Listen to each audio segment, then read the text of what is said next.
a pushy broad from the Bronx, New York. Follow her voice, a straight dog is nice. She's a pushy broad from the Bronx, oh yeah. Don't be surprised if you wanna listen twice. Make decisions, find the right choice. Know yourself better, find your own voice. It's okay if you need help today, cause everybody needs a little push. From the pushy broad from the Bronx, New York.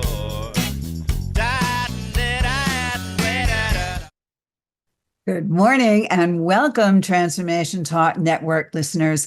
My name is Ellen Stewart and I am the pushy broad from the Bronx. Welcome to my show, Recovery Recharged, where we share advice and support from experts in addiction and recovery. You know from listening to me for 5 years that the pushy broad has been in recovery for 38 years. Recovery loud and proud. I'm extremely grateful to be here and to be doing this show with you and bringing resources to you every single week, especially those of you in early recovery and those of us that are seasoned in recovery, because there are some life lessons that we learn here. And one of those lessons is to be ourselves and to be honest in who we are. Because we spend so much time in the shadows before, and we spend so much time sneaking and conniving around. And now that we are in recovery, one of the best things about us is that we get to discover who we are. And we're not only honest to the world, but we are honest to ourselves. And so in the spirit of this, I want to talk about authenticity today, what it means to authentic individual and to begin to realize that and unleash your own potential. So, of course, the pushy broad brought in an expert, and that expert is Miss Kristina Holle. And Kristina is going to talk to us about your authentic self. In fact, she is the founder of Authentic You Coaching.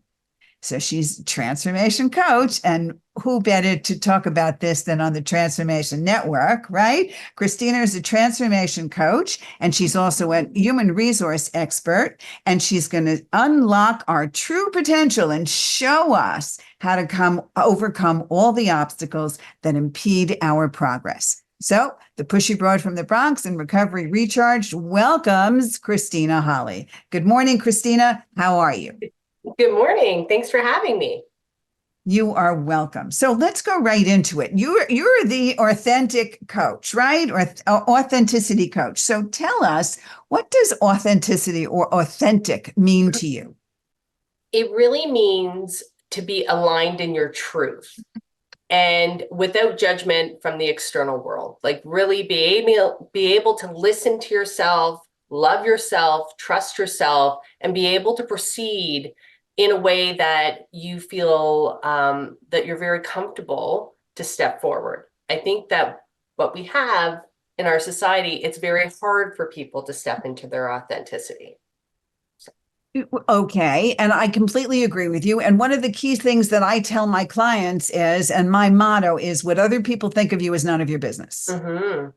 So I want to know, does this permeate not only personally, but professionally? Can we be authentic in our professional life as well? I think we have to be. There's a lot of work that needs to be done. We have a structure that has been set up where you fit a mold, right? A leader looks a certain way, so we don't necessarily honor authenticity the way that we need to. Because I truly believe if you are truly authentic, you can inspire, you can motivate, you can do things on a much deeper level, but it has to be recognized and it has to be honored. And we have a lot of work to do there because a lot of organizations have a set way in how they think leadership is supposed to look. It sounds pretty personal to you. Is this something that you can share with us? Maybe a pivotal moment in your life that you felt you needed to be more authentic? Yeah. So I've been in corporate for 25 years in senior HR leadership roles, and I always worked with men. So I was pretty much I was like a guy right? In order to fit in with the guys. I had become very tough, a little bit more aggressive, and I lost touch with me.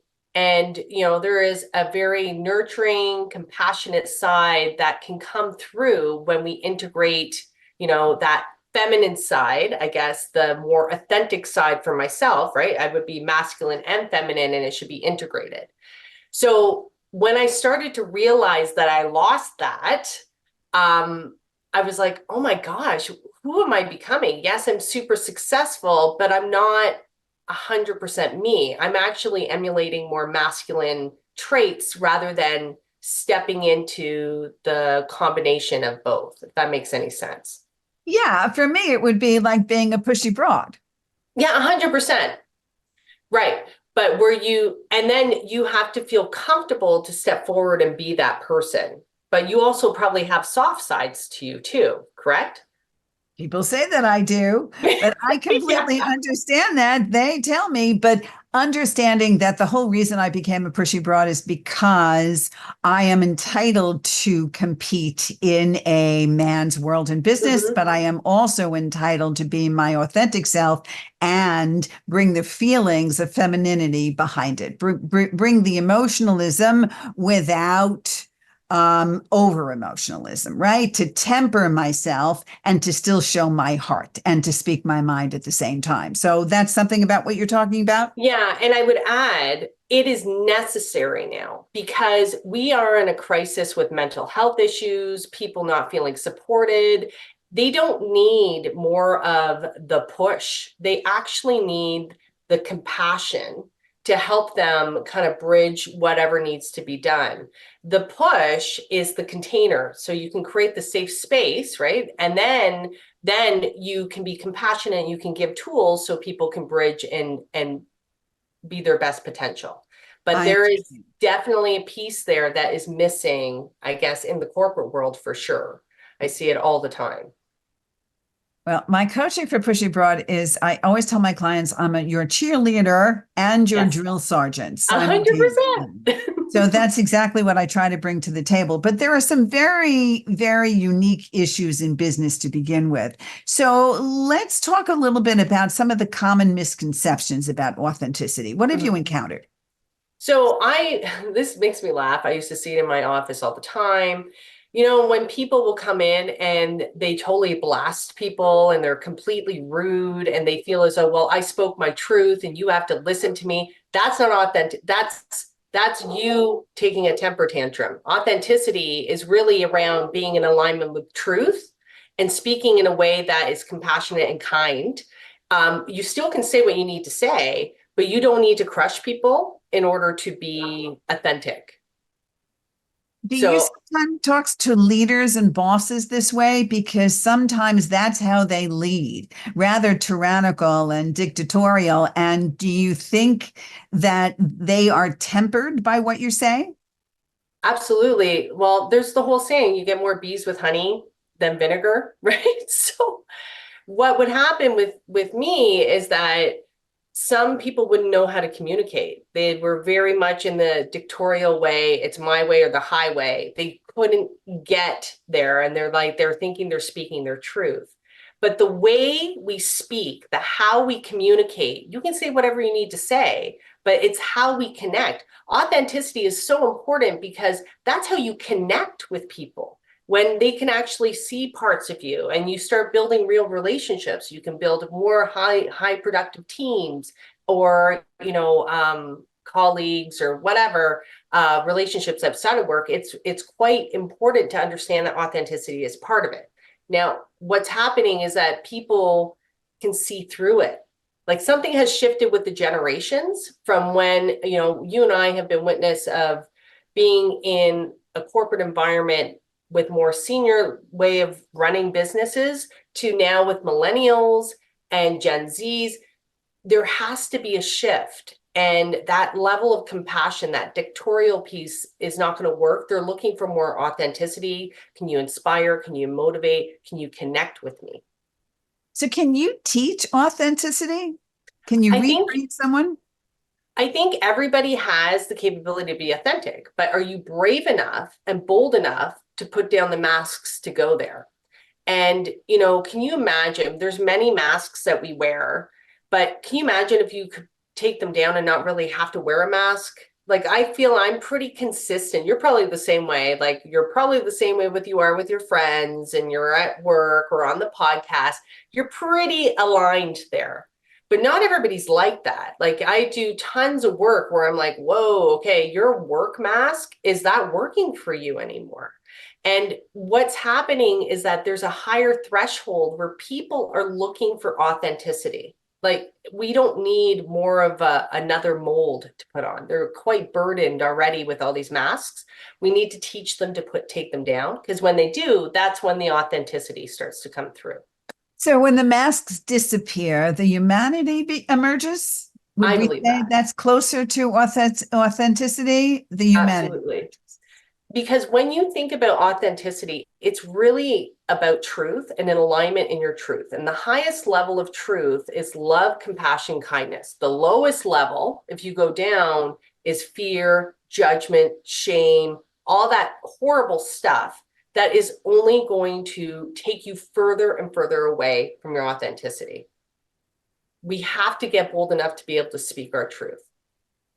So, how does one navigate situations, say, in the social media world? What happens in social media, especially with millennials and Gen Z?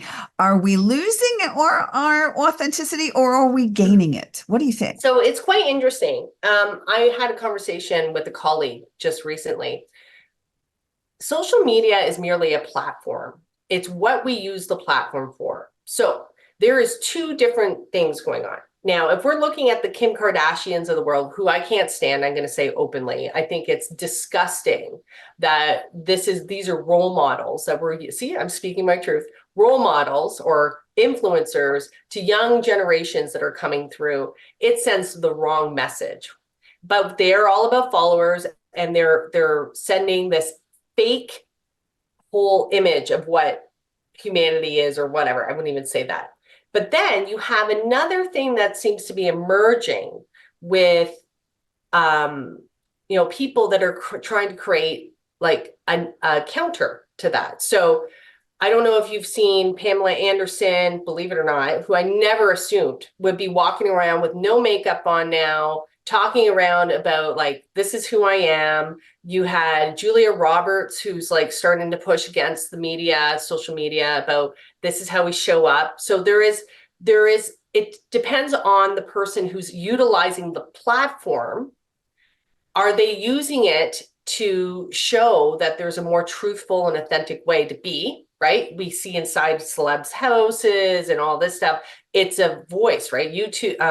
Twitter, you can say whatever you want. People are very vocal, but the concern is, how are we using it? And when I think of this younger generation, if we don't start counteracting it, we could be in a lot of trouble. So I'm happy to see that people are starting to speak up against some of the superficial stuff that's being portrayed out there. And also the fact that this not only involves our social media persona, but then begins to involve our personal relationships and our personality in general. So tell us how authenticity impacts our relationships on a personal level. People want to connect with real people. So if I show up here with my corporate mask, you're going to show up with your corporate mask, right? We're not going to connect. You will look like great business colleagues, but we're not connecting. But when we learn to take down the mask a little bit, so I run retreats with women, and it's like, it blows my mind. They come to the door, they all have their masks on. By the end, the masks are down, people are connected. There's a healing that happens, because human nature, we need to feel as though we connect. We need to feel as though we belong. I think Brene Brown, it really stood out for me, is that when we try to fit in, you're trying to fit a mold. You're not belonging. It's because you're still trying to fit what you think other people are going to accept you like. So when we start to understand that we need connection. We need relationships, meaningful relationships. The risk right now is social media. Well, I had the, because I'm actually coaching some younger women. And I'm like, well, if we don't step in and start having this conversation now, who's raising our kids? TikTok and all that fakeness? We got to be careful. Like, we have to really understand that authenticity and being in a place of truth and communicating and connecting is essential for, our overall well-being. So it's interesting because this podcast is about recovery, but I don't know, like, I'll just say, if we had recharge centers that we didn't have to get to the point of recovery at that point, what if we had places beforehand that people could be connecting and really charging up before they got to the point where it was really hard? I understand, and yes, and I understand, and that's really interesting. But certainly, addiction plays a big role in this. Well, of course it does. You have preventative centers to do all of this. Yeah. So we do have prevention centers that will do this. But I understand the larger picture from you, and I understand where you're coming from. I see this, and we all see this in, say, early dating situations, right? When we put ourselves on Match, when we give ourselves a profile that isn't completely who we are, or we go out in a very good way and we have a conversation with somebody, we have coffee with somebody, and we always try to put our best foot forward. Okay. Right. So there has to be a fine line between being authentic, yes, and also being an open book. So talk to us about that line. Where is it? Well, I think you can still have discernment if you're authentic. It doesn't mean that you just let everyone in and you're kind of like, hey, no problem, you can take advantage of me. That's completely, to me, it's a different thing, because discernment is about, I am assessing the situation. Does this align in my personal truth, right? So if you are really solid and grounded in your authenticity, you know what you're going to put up with and what you're not, right? So we could go into the whole conversation about energy, right? And how people might come to you, but if you're not aligned with your own personal truth, you could get your energy drained from you very easily because you don't have discernment. I understand. Well, Yep. yes, and I understand that. And that's certainly a good point. And on the other end of that, we understand that authenticity also gives us filters or gives us parameters for how much we're going to share and when we're going 100%. to share it. Okay. 100%. So that's a thing that we have more control over, because we also understand in our authenticity our vulnerability. Correct? Let's talk about vulnerability. Correct. And I just want to add to your past point, because it's important to understand this is about your personal truth. It does not mean that you need to land blast all your stories, your backstories, but it's really about understanding that you're comfortable with who you are, all your shadows, all your parts, you're integrated and you love yourself for it anyways, right? Instead of feeling as though you got to tell everybody your story. That's not the situation. So into vulnerability is very, very hard to do. What I will say is that our society hasn't done a very good job with honoring that vulnerability is a strength. For many people, they think of it as, oh, I'm weak if I'm showing you I'm vulnerable, or if I need to ask for help. Like, I actually feel like, and I was one of them, women in particular, especially alpha women, have a very hard time asking for help. And I think that, I feel like I'm getting into these bigger issues, but there's a struggle with women right now where I feel like we keep piling stuff on.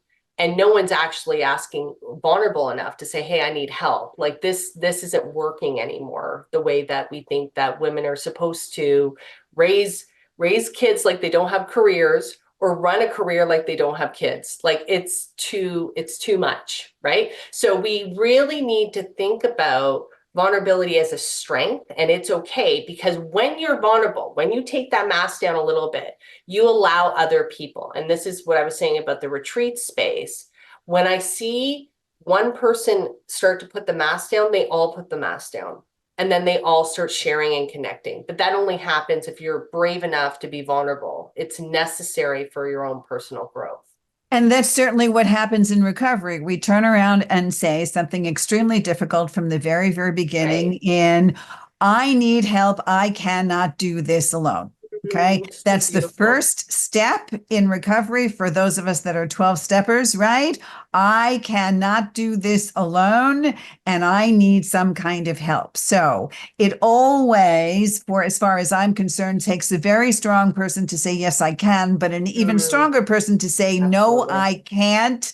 I need some help. So vulnerability certainly is very authentic. It's standing in your own truth, and it is directly linked to authenticity. There's no question about it. So let's talk a little bit more about some of the tangible benefits that individuals and maybe even organizations can experience by prioritizing authenticity. If we bring it into the workplace, what are the benefits? Well, first and foremost, it has to be real, right? So it can't be one of those corporate checkbox exercises. It's like you actually have to hire leaders that are comfortable in their own skin, right? If you have insecure leaders, they're not going to be authentic. They're going to play and do different things. But if you hire the right leaders that are confident in who they are, they can show when they need assistance, and they give credit where credit is going to do, where credit is due, you will see a different type of culture being built. Cultures are built based on the leaders that you have in place. If you have inauthentic leaders, it will have a bigger impact in how your entire team will operate. If you have a shady leader up top who takes all the credit, guess what's going to happen? It's going to trickle down that they think that that's the kind of behavior that needs to be rewarded. And you're going to get more shady leaders coming up the pipeline. So one, your leadership. Two, you'll have a more inclusive environment. So I know that many organizations, this is a hot button right now about diversity and inclusion. You'll do that naturally, because authentic leaders are open. They want to kind of engage other perspectives. It's all about motivating and inspiring and creative action. It's excellent. And it's not about power and control. So I think that your dynamic in your organization would shift quite a bit. It would be much more collaborative, communicative, where people are much happier to be there. Therefore, happier employees are more productive employees. All right, let's talk about you a little bit personally. First of all, give us some resources or tools that individuals can utilize based on your own work, right? Tell us about yourself, because we only have a few minutes left. Okay. Where can we find you? How can we work with you? And give us some resources in a transformative way that we can start to work on ourselves. Okay, so very quickly, everybody should have a journal. I always say your journal is your best friend. Every client I ever work with, go get your best friend, go pick it out, because that is where you will be able to debunk a lot of these thoughts that you may have. We may not realize that there's a lot of conditioning that has happened over the years where we believe these narratives, these false narratives that we've told ourselves that are not true. So your journal will allow you, and make it something really special that speaks to you, but your journal will allow you to write it down if you're ever feeling stuck, and then you can debunk it, right? So there's a way to do that. So you have autocratic writing, which is amazing. So I'll leave you with this little tidbit because this is super fun. So autocratic writing is, ask yourself the question. Let's say I didn't get the promotion at work, or I feel like I'm not good enough to do whatever it is. And you put it on the top of your page, and then you put on the timer for 5 minutes, and you just write. And you write without judgment. Don't take the pen off. And then what you'll do is you will do the same exercise and answer it with the opposite hand. And you will start writing with your left hand. Oh my goodness, that's very inventive. Sorry. So we're talking about a journal situation, right? And I want people to know, because we only have 60 seconds left. So I want people to know where to find you and how to get in touch with you, because I know your sessions are virtual as well as in person. Where can they find you, Kristina? You can find me on my website, KristinaHolle.com, Instagram, Kristina Holle Real. I've got an amazing women's page, Successful Authentic Women. I would love you to join there. I have all my socials there. So please reach out. I'm always loving a great conversation. So thank you. Kristina, thank you very much. We've learned a lot today about being authentic. Kristina Holle, Holle, consulting.com.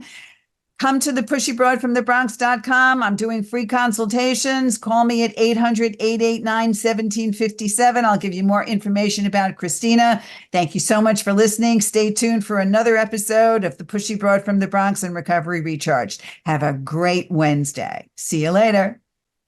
This is Ellen Stewart, the Pushy Broad from the Bronx, saying thanks for listening. And remember, everybody needs a little push. From the pushy broad from the Bronx, New York.